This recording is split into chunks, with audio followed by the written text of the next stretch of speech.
Hello and welcome to Casual Veteran Gamer. In the video today I'm going to be going through the wizard cantrips and giving them my own rating out of 10, and throughout the video I've got an army of tabs to help show off each of the cantrips in action. Before starting the first spell on the list, just a few bits of information about how I'm doing this and what I'm rating. So first of all, I'm going to go through an alphabetical order. Secondly, within my ratings I give slightly more weight to spells that have attack rolls rather than saving throws, because I find that the percentages for attack rolls tend to be higher than saving throws, and also it's possible in more ways than one to increase your percentage chance to hit with attack rolls. Other than that, these are just how I found them when I've been playing through, and I'm going to be looking at the damage of each cantrip and any other side effects if we're thinking about combat spells, and the spells that are out of combat, just going to be talking about their usefulness. On to the first spell then. Acid Splash, beginning with an A. Conjuration, 1d6 acid damage, range 60 feet plus 7 foot explode radius. Now unfortunately this is a saving throw, which is, I'd much rather it was an attack roll, but it is what it is. Now 1d6, that's the lowest damage of any cantrip. However, it's also the only cantrip that does AoE, area of effect damage. And I love it because of this. If the damage was slightly higher, or if it was an attack roll rather than saving throw, I'd give it a slightly higher rating. But I just want to show it in action. There we are. The saving throws both saved, which is annoying. I'm going to do this again, just a couple of turns further into the combat, and got a situation where I can just about hit 2 people with Acid Splash. Let's see what happens. There we are, a bit better. The downside is if they pass a saving throw, no damage is done. It's just like missing if you use an attacking cantrip. So overall I'm going to give it a 7 out of 10. I will always like to have this because it's the only AoE cantrip there is. However, I just wish it was not a saving throw. For the second cantrip, I'm going to show you Blade Ward. So you can cast it just on yourself. Right, I'm trying to target someone else, doesn't work. And after casting it, we gain resistance to bludgeoning, piercing and slashing damage from weapon attacks. So this means if you get any sort of damage from bludgeoning, piercing or slashing weapons, which is all weapons, unless they're magical in some way, then you only receive half of the damage. Now on the face of it, this seems really good. Because like, who wouldn't want to take less damage? But some downsides. First of all, only lasts 2 turns, this turn and next turn. So it's not going to do anything on your current turn. Right, you're not doing any damage. And secondly, hopefully your wizard isn't getting targeted that much. If your wizard is getting targeted a lot, maybe you're using wizard wrong. I mean, here I've got an army of wizards, just got 4 of them, but only one of them's got Blade Ward. So the chances of this wizard being targeted are quite slim, actually. So, in my own opinion, I would normally rather want to do damage. However, if you know that you can't attack an enemy this turn, and you can't do anything else, this is a good way to use up a turn, right? It'll help you in the future, potentially. So, I'm going to give it a rating of just 5 out of 10 in total, because it's not going to be that useful. It's normally better to get rid of enemies rather than take less damage in combat. It's easier to heal afterwards, to be honest. But it's not completely useless. It would be maybe slightly more useful on a class such as an Eldritch Knight or an Arcane Trickster, who are more melee-oriented characters, so they can cast this if they can't get into combat immediately, and will be in the future. But on wizards, it's not so useful. Maybe for an Eldritch Knight, Arcane Trickster, more like a 6 or 7 out of 10, because they're more likely to get benefit. Chill Touch, Necromancy cantrip. Deals 1d8 necrotic damage, which is nice. Most of the other damaging spells do one of the kind of, I'd call it elemental types, sort of things you'd associate with dragons, like fire, cold, lightning damage, for example. But here's necrotic, not resisted very much. So does 1d8, same as Rare Frost, which I'll talk about when I get to that. But has a 2 secondary effects. One, the target cannot regain hit points. Nice. And secondly, a bit more situational, undead creatures also get disadvantage on attack rolls. And also this is a ranged attack, not a saving throw.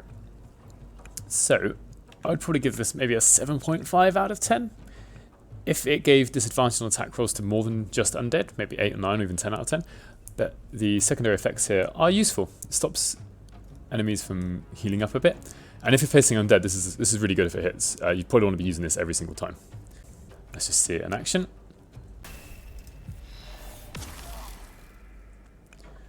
There we are. Good old Barton. Chill touch. Cannot regain hit points. If undead, has disadvantage on attack rolls. Here we have dancing lights. 60-foot range. Pick a point. Click on a point. And some dancing lights appear. And create some light for you. Pros of this spell is that the range of the light is 40 feet, which is fairly decent. And also you can place it and walk around. So you don't have to be in the light to produce the light. The downside to it is it's stationary. So once you've placed it, you would have to cast it again to put it somewhere else, and also requires concentration, which is a slight downside. For me, I'm going to give it a 6 out of 10. I don't want to put it any higher because the fact that it's stationary and it requires concentration. So it can quite easily be lost if your wizard is hit. However, it is still useful, not just for exploration, but for combat as well, if you're trying to get rid of some shadows. Here we have Fireball, absolute staple and classic of D&D. 1d10 fire damage, simple and to the point, does it out of range. It's a ranged attack. Pros are it's the highest damage, it's anything over 10 feet range, so you're probably going to be using this quite a lot. There are no real downsides apart from, wish the damage was higher. I'm going to give it a 8 out of 10. I'm quite likely to take this on my wizard because it has the highest damage when it's at range, anything over 10 feet. And what sort of wizard doesn't have Fireball? Look at that critical hit as well. Friends is the only non-combat cantrip. It's literally got no purpose in combat. You can only use it on non-hostile creatures. And what it does is give you advantage on charisma checks against that creature. So I'm going to cast it on this character here. Casting it because I know there's a charisma check coming up. Speak. The bird knows. Here we are. So you can try persuasion. You do not. Need to get at least 9.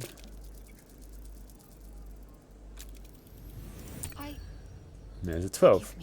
There are several downsides to this spell. First of all, you need to know when it's about to be used currently. So if you get into a conversation without having it on a specific target, then you don't get the advantage from it. And the other thing is, with quite a few conversations, the conversation will initiate before you get a chance to cast the spell. So at the moment, Friends just isn't that great. There is talk of it being able to be cast during conversations, which would make it so much more useful. But currently, as it is in early access, I'm just going to give this a 3 out of 10. It's not that useful. It's probably more beneficial just to have someone who is proficient in the different charisma skills and someone with a high charisma to be the face of your party, as it were. Light is next. Action to cast, range 5 feet, infuse an object with an aura of light. So you can target any creature within 5 feet or an object. It doesn't have to be yourself. And when you do, let's talk about myself here. This character, well, the character's weapon actually, but the character is now emitting some light. This is good because it means you can do searches without having disadvantage.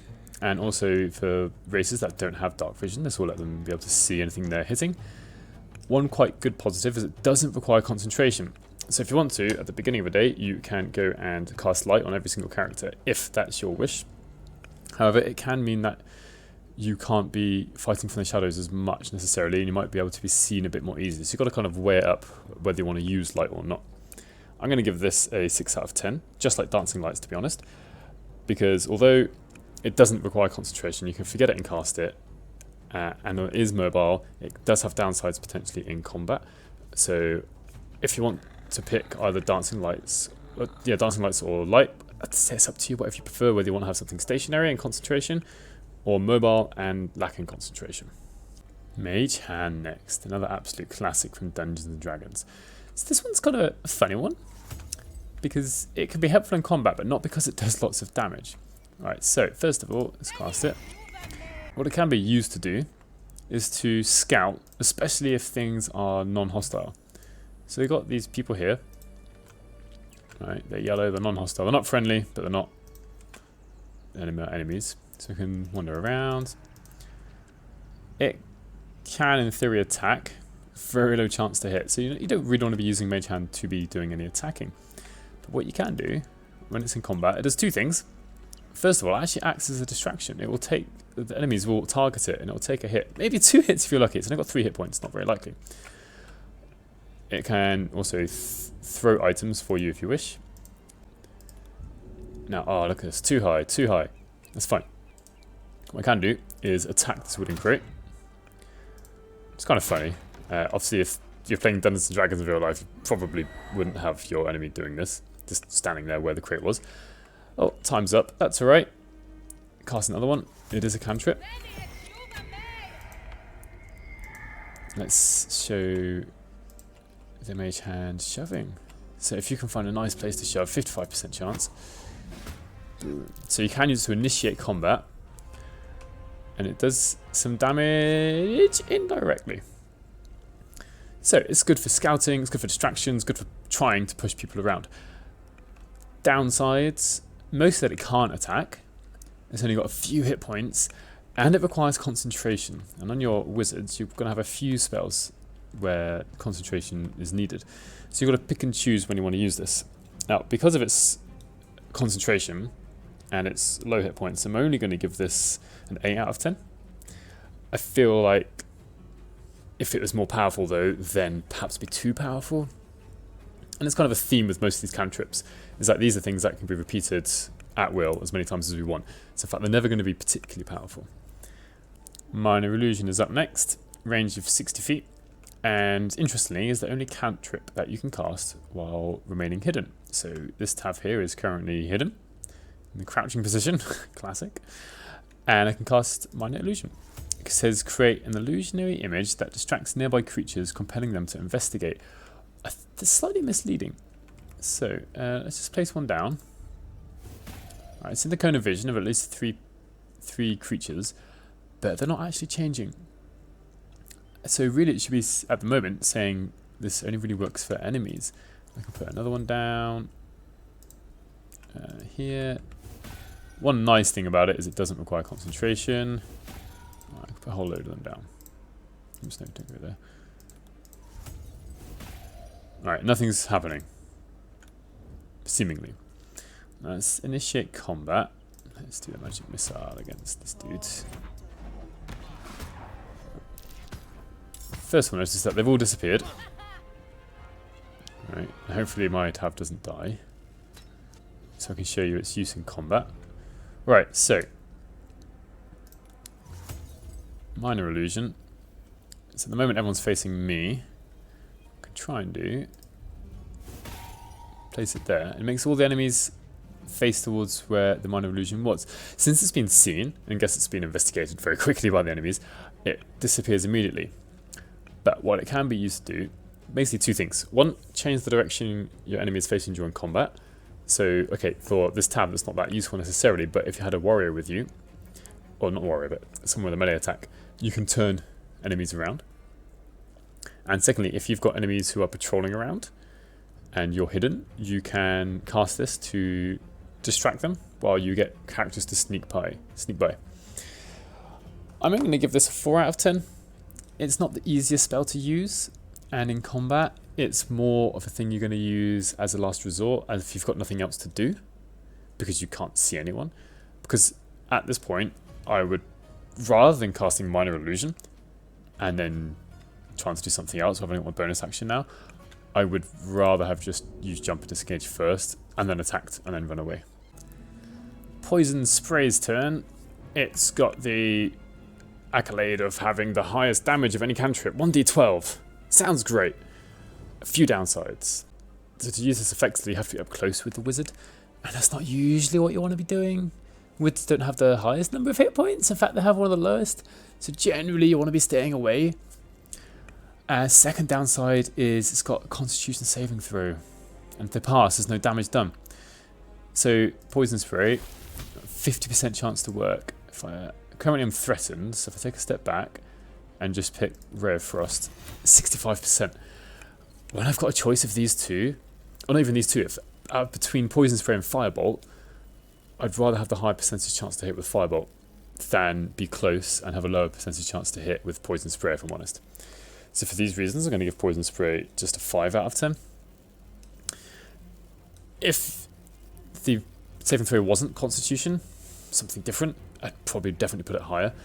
But I don't like the fact you have to get close and it's a saving throw, which means your chances are lower. The only way to increase the percentage chance to hit with a saving throw, as far as I'm aware, is if an enemy is prone or unconscious. And that's it. Anyway, let's just see it in action and see if it works. There we are. Resisted. No damage done. I mean, that can happen with attacks anyway. Ray of Frost is next. There's 1d8 cold damage, and if it hits, it will do the damage plus reducing the target speed by 10 feet. Pros of this spell: it is a ranged attack. I prefer that over the save. The damage is decent for a cantrip, and reduces the speed by 10 feet. This is quite important because lots of enemies have a speed of 40 feet in the game. So let's see this in action. So there we are. Cast it. Managed to hit. Ray of Frost, let's just double check. There we are. Speed is reduced by 10 feet, so now the speed is 30. This is going to be useful, especially for wizards. If they cast it on an enemy that's going to be coming in, it will grant you an extra turn, maybe, to stay away from an enemy before they get into close combat. For me, I'm going to give it a rating of 7 out of 10 because the damage is okay. It's not the lowest, it's not the highest, and it has a nice second ability of reducing the speed by 10 feet. It wouldn't be wrong to pick it. I'm happy when I have this on my character. Shocking Grasp. The range is 5 feet. So the purpose of this cantrip, I think, is quite obvious, is it's not really supposed to entice you to get close to the enemies and use Shocking Grasp. You may as well use Firebolt from a range, or Ray of Frost to slow them down. This is if you're up close. You can use this. I'm going to create that situation here. Oh no, look! Tav! You're next to a warrior of some sort. Right, if I'm going to walk away, I'm going to get an attack of opportunity against me. Opportunity attack. So what Shocking Grasp is designed to do is to be used at short range. You'll notice we don't get any negative modifiers for being threatened. And in fact, because I'm just to the side of this enemy, I get an advantage on my attack. So it's a melee spell attack. And it does 1d8 damage. Not bad, it's okay. And prevents the target from taking reactions.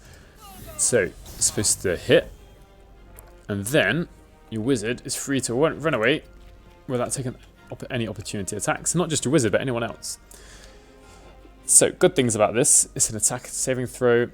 It's designed to be used defensively and offensively. So I'm going to give it a 7 out of 10. Because it's not going to come up all the time. But anytime you find your wizard in close combat, in melee range, you're probably going to be quite happy you've got this. For the final cantrip, we have True Strike. Some of my other videos, I've actually been a bit harsh on it. But let's have a look at it. So, inflicts True Strike, divine a character's defenses to give you advantage on attack rolls against it. Sounds great. It lasts for 2 turns. So, we can cast it on an enemy. And now, this particular Tav, whatever her name is, will have advantage on attack rolls against Taman. Don't know how to say his name. However, I've used my action, which is, I think, a big con. You have to use your action, and it requires concentration.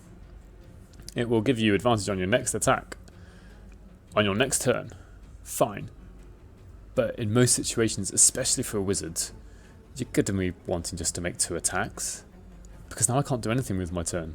Okay, I can drink a potion of speed. I don't really want to do that right now. I can drink a potion of healing, fine, but I'd rather not be doing that. I'd rather just be attacking. Especially when they've only got 18 hit points. And big downsides is, okay, I've cast it on Taman. I've got 3 other characters before this Tav gets to go again. Taman might be dead. It's a waste of a spell. Secondly, it requires concentration. I can lose concentration.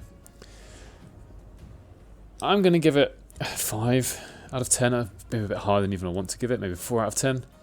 Especially on a wizard. Usually 2 attacks, 2 spells, 2 cantrips is better than 1 with advantage. Especially since you can potentially hit twice. Maybe on something like an Eldritch Knight or a Arcane Trickster or Ranger. This can be more useful because you can get more than one attack. During your turns, you've got Action Surge. You might be able to use an offhand attack in which you will get advantage. But on a wizard, True Strike, I think, is not that useful. It's probably one of the few cantrips I would completely stay away from for a wizard. Now, this is a different tav.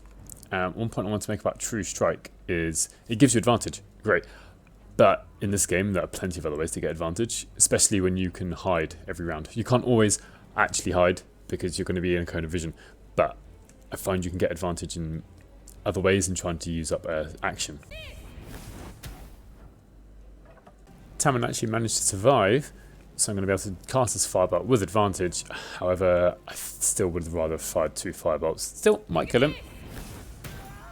Luckily.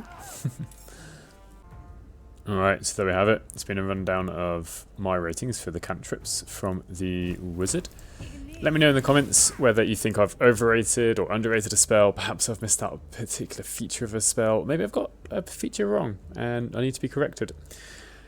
All likes are appreciated, subscriptions also, and I'll see you in the next one. There we have it. That's been a rundown